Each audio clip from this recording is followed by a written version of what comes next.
Hi, I'm Jennet Ingle, the 5 Minute Read Maker. If you're watching this on YouTube, would you go ahead and click subscribe for me and maybe even notify? And this way you always know when I drop a new episode. And it makes it easier for other people to find my channel and become better read makers and happier musicians. So thank you very much for that. Today we're going to have a read repair shop of 3 English horn reeds from Kathy B.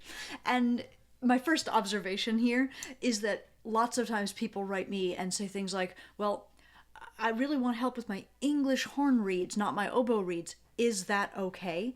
And, I smile because it is all the same thing, really. There are distinctions between English horn reeds, oboe d'amore reeds, oboe reeds, but they are, for me, it's all oboe reeds, and it's all what I do. So absolutely no problem. I was happy to do that.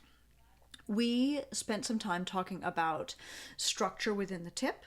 We spent a lot of time talking about the windows and the rails, how to deal with notching in the windows when the knife sort of catches over and over again and you get stuck with those. We talked about shapes and stability and sound quality and about wire. Like, there was a lot that went into this reed repair shop.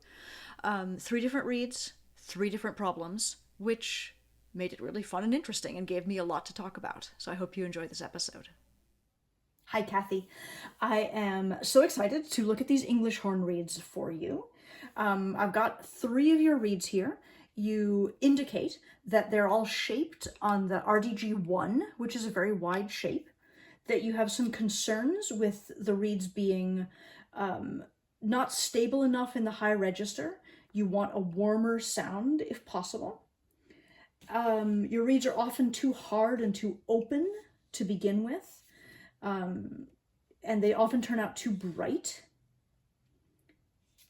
And sometimes you have trouble getting them to seal.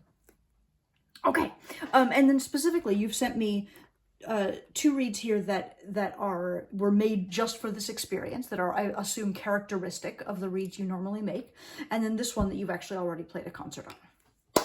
So I'm excited because these reeds do look extremely wide to me, and because of your concern about stability in the upper register, one of the first things that I think about is encouraging you to consider a narrower shape, especially one that is not quite so flared here. The flare that the Gilbert 1 shape is giving you does give you this sort of effortless articulation, which you can hear. I'm going to just pick up your more finished reed. It crows a little bit low for what I would think about for an English horn reed, but it absolutely does respond effortlessly. It plays very easily. For me, almost too easily. It goes instantly in a way that is almost frightening for me. And I think in part that is due to the extreme width of these reeds at the top. So it may be that as we go along, I decide to try to narrow one of them to see what result that gives us. But that's just an initial observation. I can see that you've sealed some of these around the base with nail polish because maybe you have a leaker. It's a thing. You said you're winding these reeds at 61, which feels totally appropriate to a Gilbert 1 shape, which is quite wide. I tend to wind my own English horn reeds a little shorter at 60 or so. I've even heard of people winding as short as 59, but that's all about the throat dimension down here, and what you've got here doesn't look unreasonable to me, so I think that's appropriate to the width of your shape. As you get a narrower shape, you might consider winding a little bit shorter, but that's just a detail. The other thing that I'm really noticing about these reeds is that in all cases, and I'll see here if I can get a backlight on these reeds. This is always the hardest thing to do with my camera. What I feel like I'm seeing is oh, there we go.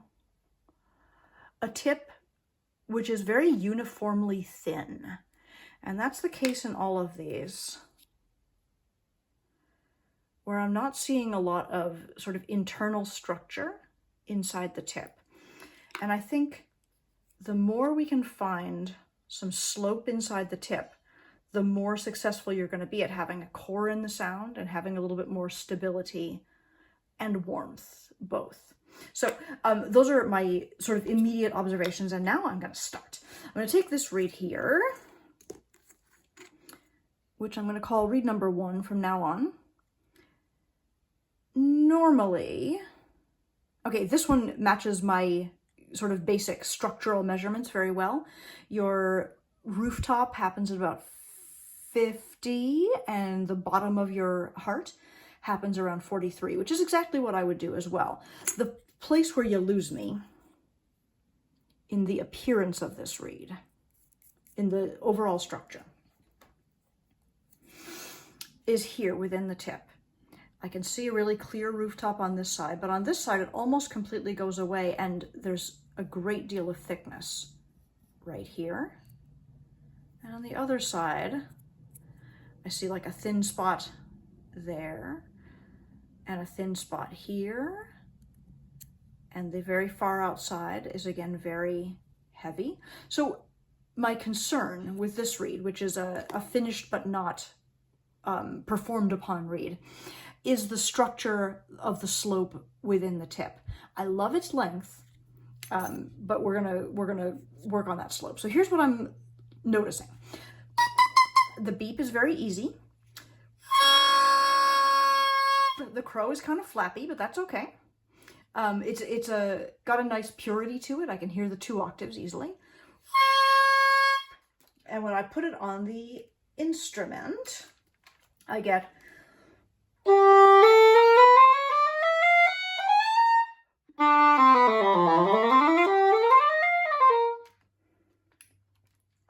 so for me, this actually does have a pretty pleasant warmth. It is a little flappy. It is a little wilder than I would play on. And I think that if we just improve the slope within the tip, you're going to have an immediate difference. You're going to feel an immediate difference in that. So I'm going to do exactly that. Notice how thin that spot is right here. So what I'm going to do is just make sure that everything outside of that thin spot is thinner than it, and that I continuously slope out toward the corners. And this is the technique I use. It's always the same. I just sort of go to the gutter of the rooftop right there. I cut in a little bit, and then I move my knife to like its pulling position, and I'm just sort of gently pulling cane all the way up the side to the top and pressing it through. It's a technique I call petting the kitty. Just patting the kitty all the way up. On the other side, same thing. I don't know if you can see that there's almost like, here's your rooftop, and here's suddenly your extra thickness again. It's like a W. There it is, up in the side, on that left side. And I will take care of that for you as well. Just making sure that the rooftop continues all the way down to the side, and that the sides of the tip are thinner than the center of the tip. Same on this side, just cutting in a little bit at the gutter of the rooftop, scraping up the side, and the same on the other. So effectively, I'm working all 4 quadrants of this tip, noticing a special thickness on the left-hand sides and thinning that out. So what I've done is made it even easier, even more immediate in its crow, but I think now I've just got a ton of length in the tip, so I'm going to clip back and back. Ooh, bad clip. And one more.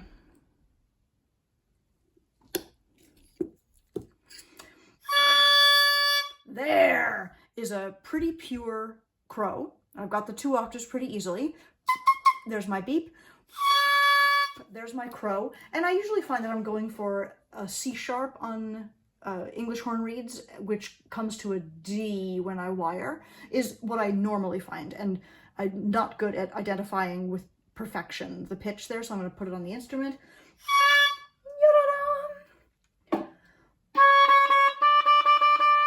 And right now it's sort of a sharp C sharp.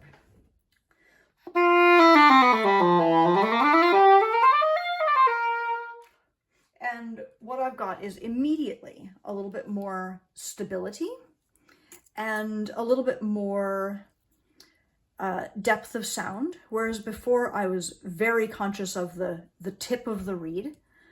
Now I feel a little bit more like I'm integrating the rest of the reed. As I continue to look backward in your reed, I see that you've scraped pretty dramatically, like through the heart in this area. And that in general, the heart is just sort of lumpy. And I would love to strengthen the heart a little bit to give you a little more security to blow against. And I'm going to do that by evening out. Oh, look at this. I found something else that is important. Sorry, before I even touch the windows behind the heart, which was my plan, I noticed this rail at the right-hand side. Let's see if I can get a focus on that.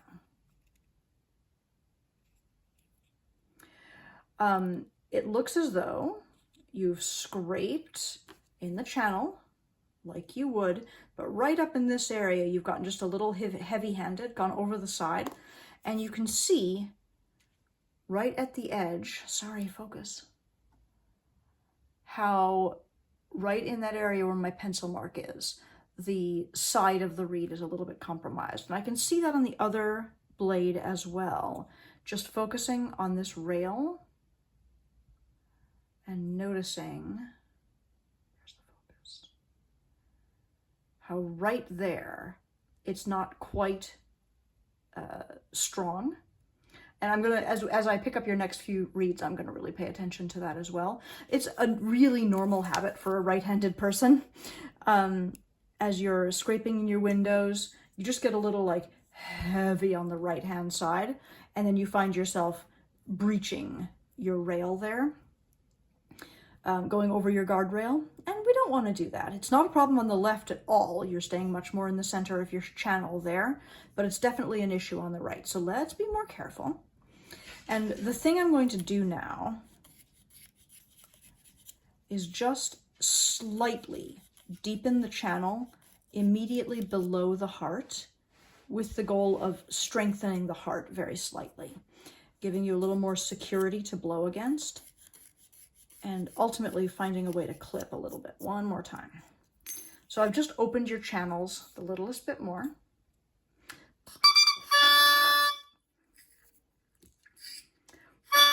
And I've still got a nice crow, but it comes a little more immediately than I would want. So another tiny clip.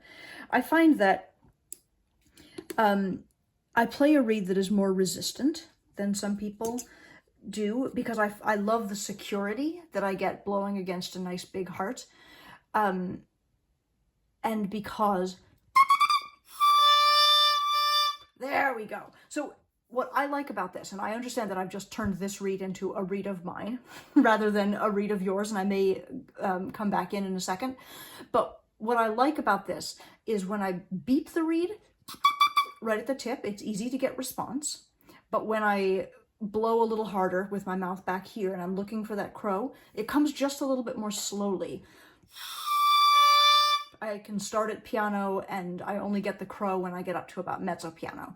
And that to me gives me the security blanket of good resistance to where I can blow against it. Let's see if that is correct, if that bears out when I put it on the oboe.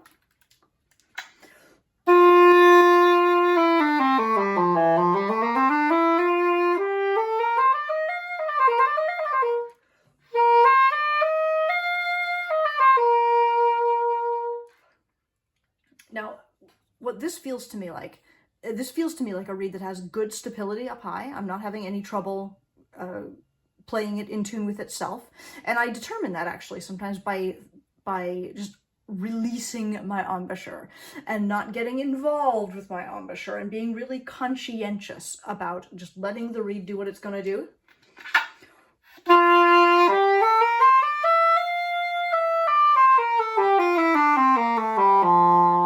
And it almost completely takes care of itself up top, which is exactly what I want because I don't want to do too much manipulating. So this reed, which I know was a reed that you had finished just for the occasion, the problems that we found in it and the reason that it had the wildness that it had and the lack of warmth really was because the slope within the tip was very uneven. We had thin places, we had thin spots and asymmetric spots within the tip. Once I solved that and clipped back, I was really happy with the way this reed came out. Let me look at another one. This is the one that you said you'd already performed a concert on. And looking at it, the crow is a little low, a little wild. You've shortened the tip quite a lot, and I assume that was to like bring your pitch up and calm the wildness down. But here again, and I'm looking at the slope within the tip, first of all, the rooftop is a little asymmetrical. I almost see steepness here and then like that. And then within the tip, I also feel like I see extra thickness up here, a little extra thinness right in there. On this side, it looks like we're a little heavier up there.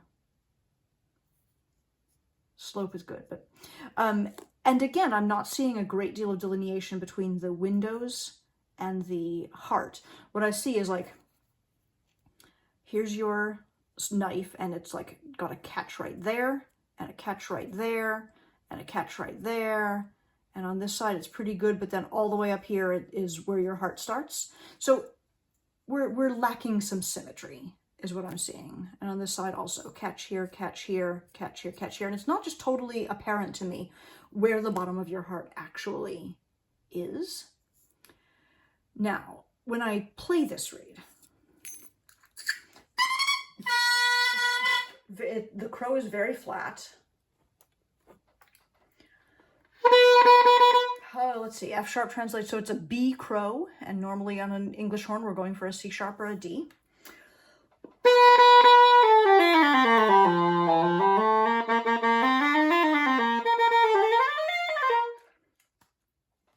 Obviously it's functional. The response is very convenient. It's right there where I want it.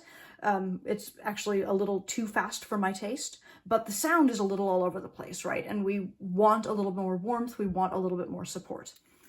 So I'm going to look for that first of all in the tip. I find that slope in the tip, making sure that the sides and corners of the tip are the thinnest part, is my first key to getting the core of sound that I want. And so I'm going to remake this reed, basically. Remake the rooftop of this reed on both sides and the slope within the tip. I do observe that unlike the other one, we do not have damage to the guardrail here along the side. So woohoo on that. At the tip, I'm cutting in at the gutter. And then I'm just going to pat the kitty all the way up and push it through. And like, that's a ton of cane to have just come off of a reed that was already finished and has been performed on.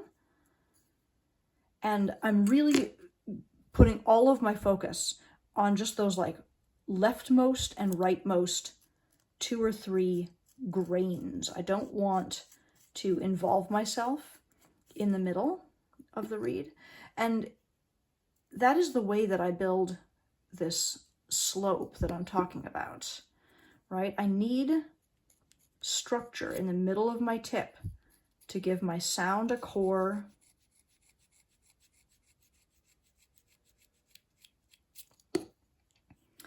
And to make my response be what it wants to be. Right here, I'm really just going to rebuild your rooftop. So my ideas in the tip here were slope and symmetry. And did you hear how that crow came up and became more purified? Right away. And I'm not even done. This guy is, why do I have on that bad ruler? This guy is overall, yeah, no, only a little long. He's fine. I'm going to clip a tiny bit. And this is before I even go back and work anywhere lower than the tip. Because sometimes just refining the tip is the only thing we need to do.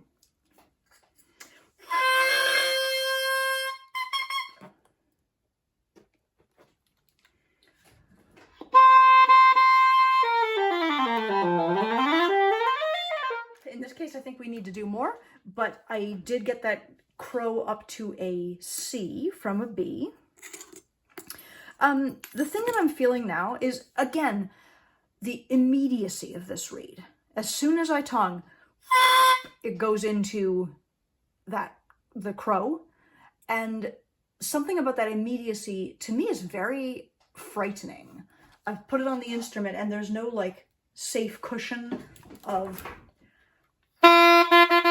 anything. As soon as I blow, it makes a noise and I feel like I have to protect it really carefully with my mouth. And I don't like doing that. It's too much work. So, what I want to do is replace a little bit of resistance in this reed. And I'm going to do that again by digging out the windows to make the heart think it's thicker. And this is very normal, what you've done. Like while I work in the, I don't know, because I want to talk about your notches too. So before I start working, I'll just dip this again. Let me point out that I kind of think you've taken out too much in the heart on most of these reeds, but it is very reasonable that you would do so because the tips weren't really well structured, and so you weren't probably getting the response and the ease that you wanted. So of course you went into the heart to get that ease. Now I would like to rebuild a little bit of resistance within the heart. So I'm going to do that in the windows. And as I do it, I want to talk about these notches that you're building in. I think it's really easy to get them. And then once you hit a notch once, your knife like catches on it every time. And you're like, I'm never going to get rid of that notch. My trick is this. I go to the notch and then I lay my knife down almost horizontal and I just push it through. I almost lift it out. There it is again. I'm just sort of rising it a little bit. And now that notch that used to be right there is gone. I have one here, but I'm not sure I hate that one. Let's see. Where do I want that to be? I might just leave that one there. So I'm building in my channel and I'm building the wall where I want it, not just where my initial knife strokes kind of left it. And when I go over to the left side, same. I'm going to just sort of force the issue and make a dividing line there, even though you've got a thin spot here. I'm just making the bottom of the heart happen.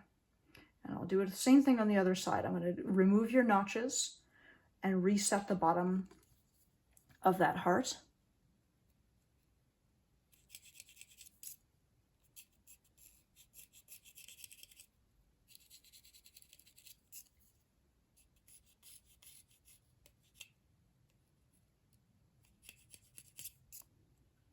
Okay. Now, it is still the case, I'm looking at your heart, that on this side and also on this side, so the same bit of the reed, you've really swiped through the middle of that heart. And it is possibly of concern, but let's find out. So what I love there is I have a nice pure crow. I can hear the octaves really clearly, but I've dropped the pitch a ton, which means that I can clip.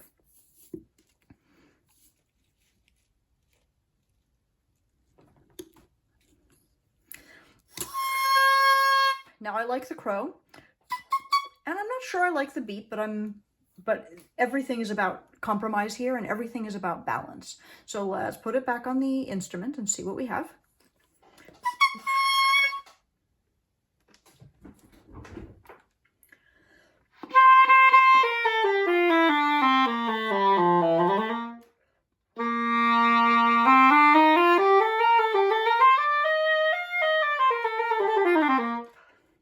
So what I'm hearing here is that the sound is more supported than it was before. There's a little more core to the sound and a little more, a little less edge to it, which pleases me a ton. I hope it pleases you. But it's not really where I want it to be yet. Because we've had to clip so much, the tip feels short, the response is not quite where I want it, and it's still a little unstable, which I was protecting in my mouth. It's an instinct, I'm sorry. If I stop protecting, if I just let the instrument, let the reed do what it wants to do,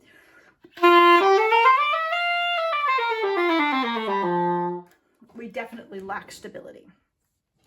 And so I would like to, and I know this was your reed that was already finished, but I'm gonna just do a little more. I would like to try remaking the tip a little bit. I keep pulling threads off this reed.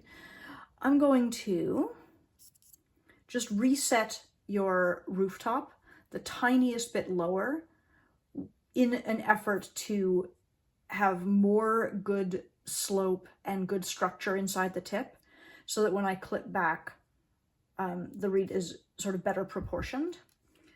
Because right now, the lengthwise, it just looks like there's a ton of heart, but I'm aware that the heart is thin. So I kind of just want to get more tip to balance that heart. So I'm going to go down about 1 millimeter from where you already were and recut that rooftop. Trying to be very, there we go, intentional about the little skateboard ramp that I want between the heart and the tip. Same on the other side, looking for symmetry. I'm also maybe very slightly steepening your rooftop, and this is again an effort to build more bulk and more stability into the reed. It's not necessarily what I always want to do, but it is on this one. If you recall from when we looked at it before, your rooftop was almost very flat across. And now I've lowered the crow a little bit. Clipping one more time. Hey, getting some very bad clips here.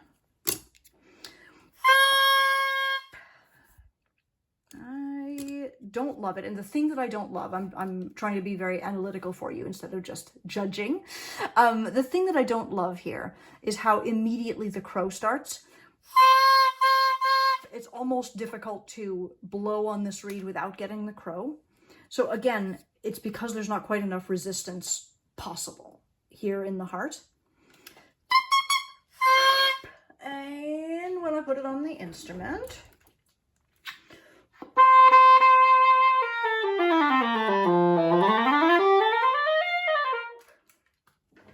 I'm still getting a little bit of wildness. The sound is a lot warmer. It's a lot more pleasant sounding, but I definitely do have to bite it a little bit up top. This is where I would be tempted to narrow the shape a little bit using sandpaper. And maybe I'll quickly work on your other one and let you tell me whether you'd like me to attempt that. This guy, which you did wire, actually gives me some difficult, sorry, let's look at it first.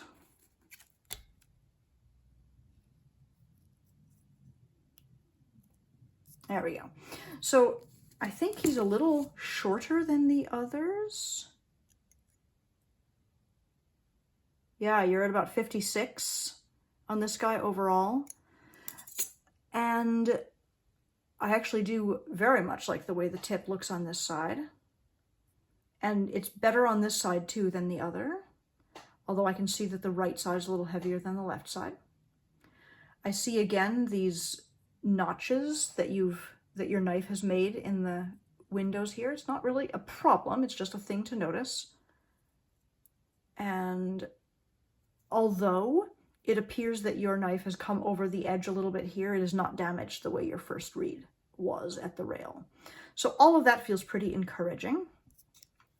You've used the wire, as you mentioned in your note, to manage the opening.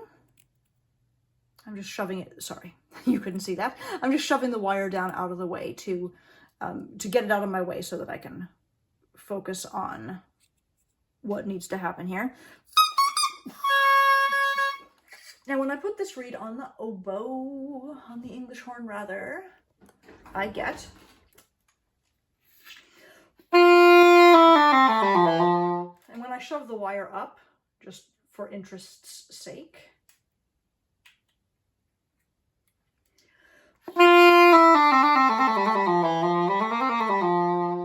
similar, right?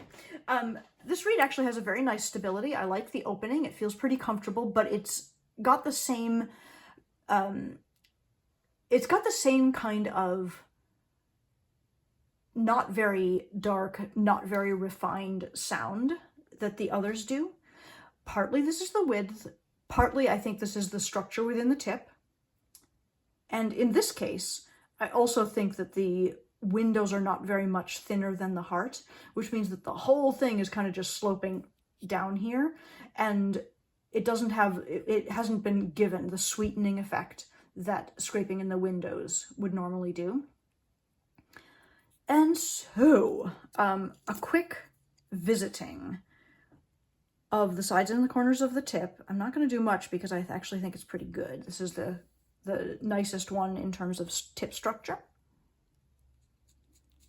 I'm just petting it the littlest bit because honestly, it's never the wrong idea to take a little more off the sides and the corners. Oh yeah, this side has kind of a bunch.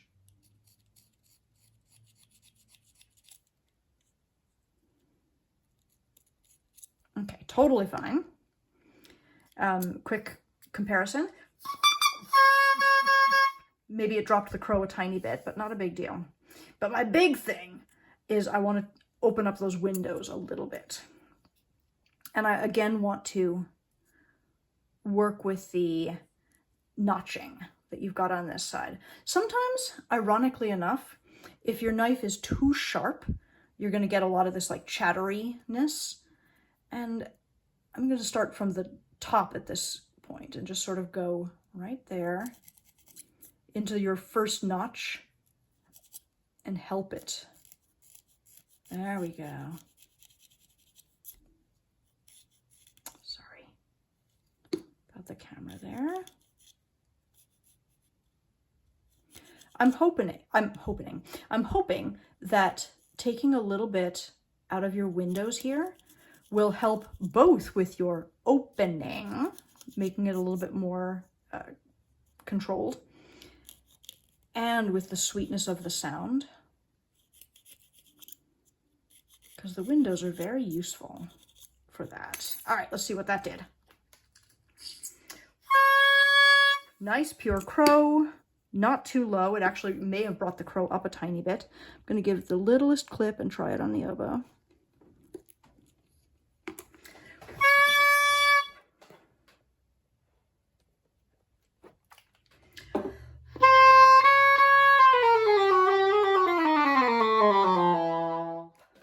I like the focus that this reed has. I like the opening a little bit now. I like that the crow came up to a C sharp, and I'm still going to clip it just a little bit more and see if I have the resistance in that I would like.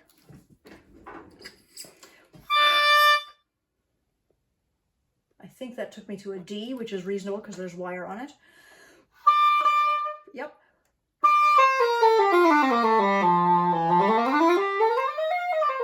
Yep, for me, this reed has really nice stability. It was very easy for me to get it to that point.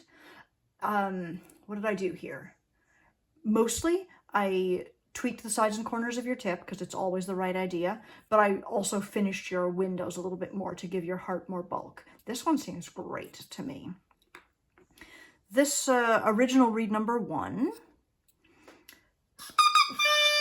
we did a lot with the slope within the tip and observed the slight damage to the rails, right? But most of what we did was structure within the tip and clipping. And this guy here,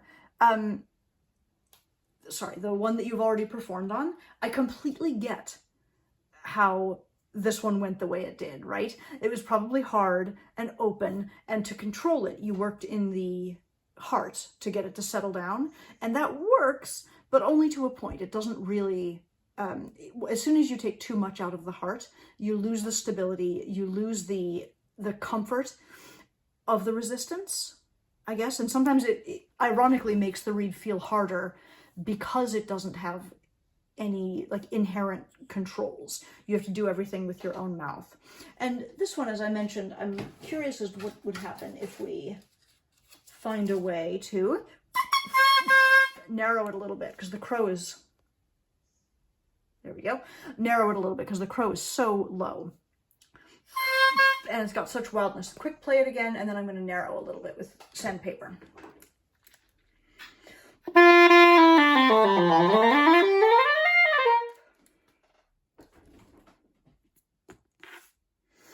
And I believe, pick him up, get him back here. And I believe that with this guy, the inherent problem is that the heart got too thin. But I'm trying to recover him and also trying to experiment with what it would look like for your reeds to have a little bit less flare at the top and to be a little bit narrower at the top. I could do this with a knife too, but that feels awfully aggressive. So now if we compare the look of these two reeds, this is the one I just narrowed, this is the one that came off your shaper like that. Hopefully that will have made a difference. Let's find out. Crow is still a little low.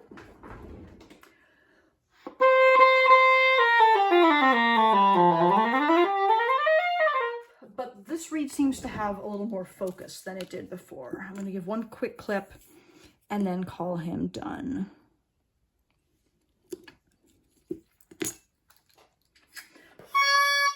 Okay, 3 different reeds, 3 different problems here, which is always interesting.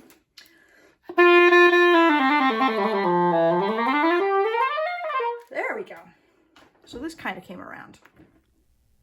I hope that you found this helpful.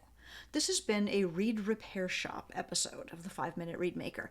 If you are interested in having my eyes on your reeds and getting some attention and getting a video like this telling you exactly what is going wrong with your reeds or what is going right, you can find more information about this at my website, jennetingle.com, which is also where you could order reeds or cane, or you could order a copy of my book, The Happiest Musician, or you could reach out to me with questions that I could answer for you in a future 5-Minute Reed Maker video. Thank you so much for watching. Have a great day.